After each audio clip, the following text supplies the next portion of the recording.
과거 비단 한국인뿐만 아니라 수많은 외국인 관광객을 받아들이던 일본 최대 관광도시 중 하나는 교토였습니다. 현재 일본의 수도인 도쿄가 100년 조금 넘게 수도 역할을 한 것에 비해 교토는 무려 1000년에 가까운 기간 일본의 수도 역할을 하였기에 옛 일본의 느낌을 원하는 관광객들은 이곳을 즐겨 찾았죠. 그런데 올해 들어 매우 충격적인 소식이 교토를 강타했습니다. 2020년 코로나 위기가 시작된 이후로 교토의 관광 매출이 말 그대로 폭락해버렸기 때문인데요. 이 지역의 한 숙박업소 대표 말에 따르면 2019년과 비교하여 연매출이 10%도 채 되지 않는다 할 정도입니다. 교토시장은 지난 6월 이대로라면 교토는 10년 안에 재정 파탄을 맞이하게 된다 하였는데, 실제로 현재 일본 정부 예측에 따르면 2021년부터 2025년까지 약 5년의 기간 동안 교토시의 누적 적자는 2조 9천억 원에 달할 것이라고 하죠. 지자체의 마이너스 통장이라고 볼 수 있는 공채 상환 기금은 이로 인해 2026년 바닥이 날 예정입니다. 물론 코로나 사태로 급감해버린 관광객 수가 제일 원인이겠지만, 냉정하게 따지고 보면 그동안 일본 정부가 너무 대책 없이 교토의 잠재력 이상으로 투자를 했기 때문이라 분석되고 있는데요. 특히 일본의 버블 경제 시절 교토의 지하철은 하루 이용객 18만 명을 예상하고 만들었으나 이것은 지금까지 단 한 번도 도달해본 적 없는 숫자라 합니다. 매년 1조 원이 넘는 적자가 지하철에서만 발생하고 있는데, 이것은 모두 교토시의 재정으로만 메워지고 있어 시민들의 세금 부담은 날이 갈수록 커지고 있는 상황이었습니다. 시민들의 불만의 목소리를 키우자 교토시에서는 고육지책으로 다른 분야에서의 예산을 삭감하긴 했는데요. 공무원을 해고시키고 각종 복지 예산을 반토막 내는 등 오히려 시민들의 불이익만 가중시키는 방향에 교토 시민들은 이제 자포자기 상태에 이르렀다 합니다. 나의 고향이지만 밖에 나가서 일만 벌이면 돈이 나가니 차라리 집에 틀어박혀 숨만 쉬고 있자 라며 활동량을 줄이는 인구는 서서히 증가했습니다. 돈이 많고 적음을 떠나 시의 인구 다수가 경제활동을 하지 않으니 이는 또다시 교토시의 세수를 줄이는 악순환을 일으키고 말았습니다. 그리고 이런 상황은 문제의 그 섬도 마찬가지였습니다. 코로나19 사태가 발발하기 전부터 이미 한국인들의 보이콧으로 직격탄을 맞은 섬이 하나 있죠. 2019년 중순 일본의 반도체 소재 수출 규제는 한국인들의 일본 여행 불매운동을 촉발시켰고, 99% 한국인 관광객들의 수입만으로 목숨을 연명하던 대마도는 섬 주민 전체가 파산할 만큼 큰 타격을 입게 되었습니다. 코로나 이전 5년간 대마도를 찾은 한국인 관광객은 150만 명으로 이들이 한순간에 사라졌으니 이것이 주는 타격은 엄청났던 것입니다. 현재까지도 부산과 대마도를 운항하던 여객선들은 모두 끊겼고, 이들 관련 회사는 모두 홈페이지도 닫은 상태인데요. 일부 선박은 일본 내에서 매각을 기다리는 등 사실상 코로나19가 종식된다고 하더라도 한국과 대마도를 이어주는 뱃길은 없을 것으로 보입니다. 뿐만 아니라 대마도 히타카츠항의 렌터카 업체들 역시 대부분 렌터카를 처분한 상태이며, 대마도 시청은 일본 정부의 손을 벌려 국내 여행객을 유치하겠다는 고육지책을 마련하였죠. 현재 대마도의 시장이 선거에 출마했을 때 가장 강력하게 내세웠던 공약 중 하나는 한국인 관광객에게 의존하지 않는 도시였을 정도로 한국인들의 불매운동이 그들에게 가한 타격은 상상 이상이었고, 한국인 여행객으로부터 독립하려는 그들의 의지는 강해졌습니다. 실제로 얼마 전 한국 관광객으로부터의 대마도 독립을 주장하는 한 트위터 계정에 따르면 현재 대마도는 더 이상 한국인에게 의존하던 모습이 보이지 않고 오히려 일본인 관광객이 점점 많아지고 있다는 말을 하기도 했는데요. 중요한 건 그 절대적 수치가 얼마나 많으며 또 그것이 어느 정도 오래 지속되느냐일 것입니다. 0명이었던 일본인 관광객이 한 달 후 1명, 두 달 후 2명, 세 달 후 3명이 되어도 그것은 점점 많아진다 할 수 있죠. 그리고 애초에 일본 본토 사람들은 대마도의 존재조차 모르는 사람들이 태반입니다. 그 존재를 알지라도 이곳에 방문하려면 교통편이 매우 어려워 비행기와 배를 환승하느라 하루가 다 지나갈 정도인데요.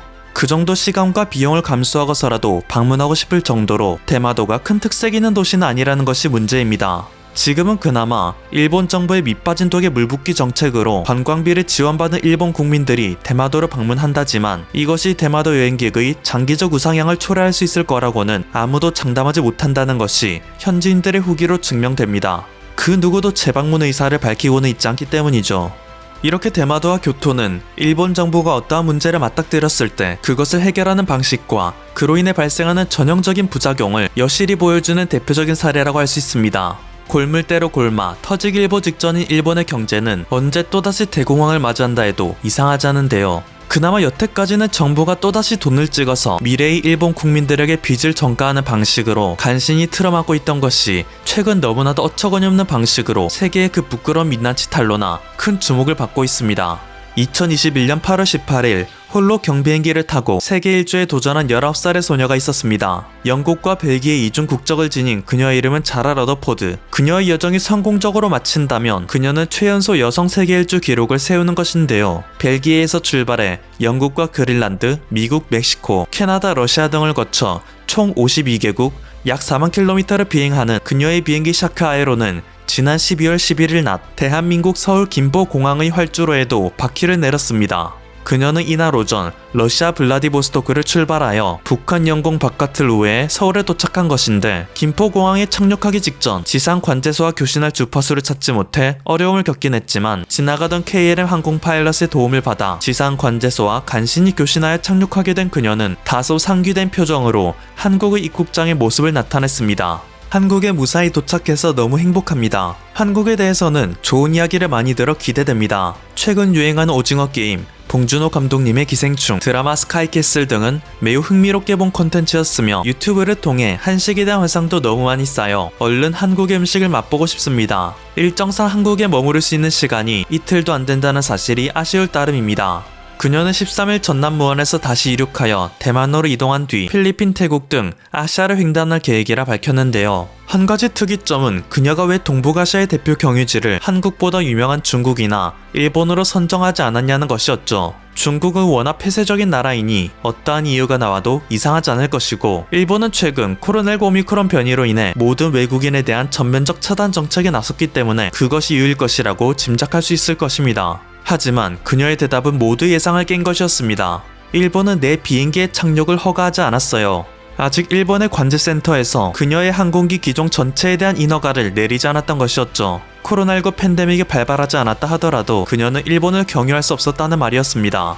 이 황당한 이유를 들은 네티즌들은 참 그럴 수도 있지라는 생각으로 넘어갈 수 있는 문제이면서도 또 한편으로는 역시 일본답다는 생각이 든다 라는 반응을 보입니다. 작은 것 하나에도 일본이 얼마나 변화의 준비가 안 되어 있는지, 그리고 말로는 매일 관광대국 일본을 만들겠다 말하며 국민들의 세금을 천문학적 단위로 쏟아부으면서도 실제로는 이것을 위한 작은 움직임 하나도 실천하지 않는지 일본의 근본적인 문제를 보여주는 사건이기 때문입니다. 한국의 경우 대외적으로는 관광대국 대한민국을 만들겠다 라는 거창한 슬로건을 굳이 내걸지는 않았지만 이미 오래전부터 대한민국의 제1공항인 인천국제공항을 최대 규모로 확장시킬 마스터 플랜을 확정짓고 그것의 실천 단계에 접어들고 있는 상태입니다. 이것이 완공되면 인천공항의 연간 여객 수용 능력은 약 1억 3천만 명까지 늘어날 것으로 전망되는데요. BTS와 오징어 게임 등으로 인해 현재의 대한민국은 코로나19 사태가 진정된 후 세계인들이 보복 여행의 최우선 목적지로 손꼽고 있는 나라입니다. 과거의 한국이 이것을 예견한 것은 아니었지만 전 세계적으로 폭발적인 수요를 감당하게 될 한국은 마침 인프라를 잘 준비해 놓은 꼴이 된 것입니다. 이것은 일본에서는 상상도 할 수 없는 일입니다. 일부 사람들은 일본이 돈도 훨씬 많은데 한국이 한 걸 왜 못하겠느냐 반문할 수도 있을 테죠. 하지만 앞선 교토와 대마도의 상황을 초래했던 일본의 역사적 배경을 제대로 이해한다면 일본은 절대 한국을 따라할 수 없다는 것을 깨닫게 됩니다. 일본은 새로운 관광 인프라를 개발하기는커녕 그것을 유지 보수하는 것만으로도 허리가 터질 지경입니다. 이것은 1950년대 전후 일본의 사정으로 거슬러 올라가야 하는데요. 당시 미국과의 전쟁에서 항복을 선언하고 경제 파탄을 맞았던 일본은 한국전쟁이라는 특수를 만나 1960년대 즈음 간신히 다른 선진국의 수준까지 회복하게 됩니다. 하지만 한국의 전쟁이 끝난 후에는 딱히 일본의 경제를 성장시킬 커다란 이벤트가 존재하지 않아 가파르게 성장하던 일본의 경제는 둔화되기 시작했는데요. 그때 일본은 더 빠른 속도로 일본 경제를 회복시키기 위해 앞으로 대대로 후회할 역대급 정책을 실시하게 되죠. 일본판 뉴딜 정책이 바로 그것이었습니다. 미국이 대공황에서 벗어나기 위해 국가 주도로 땡건설 등에 나서고 이를 통해 국민들을 고용하고 시중에 돈을 풀었던 것처럼 일본 역시 국가 주도로 지역 곳곳에 토목공사를 실시하여 고용을 창출하고 돈을 푸는 경제순환을 시도한 것이었는데요. 하필이면 이때 일본에서 득세하고 있던 정치인이 토목업자 출신이었던 철도 변태 정치인 다나카 카쿠에이였기에 일본은 정말 스케일 크게도 일본 열도 전체 철기를 깔겠다는 대형 프로젝트를 선언합니다. 자그마치 당시 철도 예산의 100년치가 들어가는 규모였는데 다나카 카쿠에이는 이것을 강행하기 위해 60가구밖에 살지 않는 깡촌에도 산을 뚫어 터널을 만드는 등 전국 각지의 수요를 무시한 막무가내 정책을 실시했죠. 상식으로는 도저히 이해할 수 없는 정책이지만 다나카 카쿠에이는 일본 토건 기업의 자본력을 등에 업고 자민당에서 30년의 세월을 득세하였기에 훗날의 일은 생각하지 않고 철길 프로젝트를 밀어붙였습니다. 정부의 돈이 모자라 국채를 발행하기까지 했는데 문제는 이 철길을 다 깔고 난 후에도 각종 도로 교량, 터널, 하천시설 등 별 쓸모도 없는 인프라를 매해 유지보수하기 위해 쏟아붓는 금액은 계속 늘어난다는 것입니다. 국내에서도 매해 빠짐없이 들려오는 소식이지만 일본은 각종 자연재해로 다리가 무너지고 산사태가 일어나는 등의 피해가 지속적으로 보고되죠. 하지만 그럼에도 이것은 제대로 된 보수가 이뤄지지 않아 다음 해가 되면 또 똑같은 문제를 발생시키는데 그 이유가 바로 이러한 배경을 두고 있는 것입니다.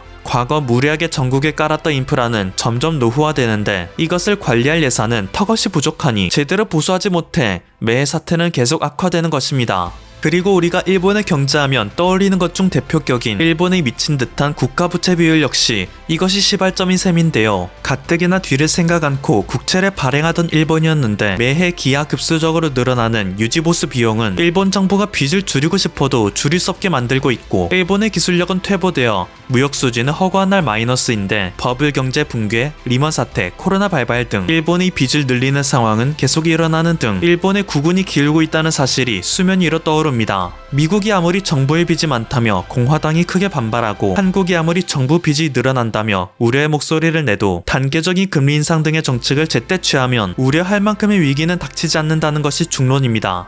아직 국운이 다하지 않았다는 얘기이죠. 이번 위기만 극복하면 앞으로 성장할 가능성만 남겨두고 있습니다. 하지만 일본은 이미 마이너스 금리에 세계 1위의 부채를 국민들이 떠안고 있는 상황에서 만약 앞으로 무역 수지가 개선되지 않는다든지 현재의 빚을 처리할 수 있는 방안을 찾아내지 못한다면 10년 내로 또 다른 버블이 붕괴할지도 모른다는 의견이 세계 경제학자들로부터 제기되고 있다는 소식 알려드리며 오늘의 영상 마치겠습니다. 지금까지 퍼플튜브였습니다. 여러분의 구독과 좋아요 그리고 알림 설정은 콘텐츠 제작에 큰 힘이 됩니다. 감사합니다.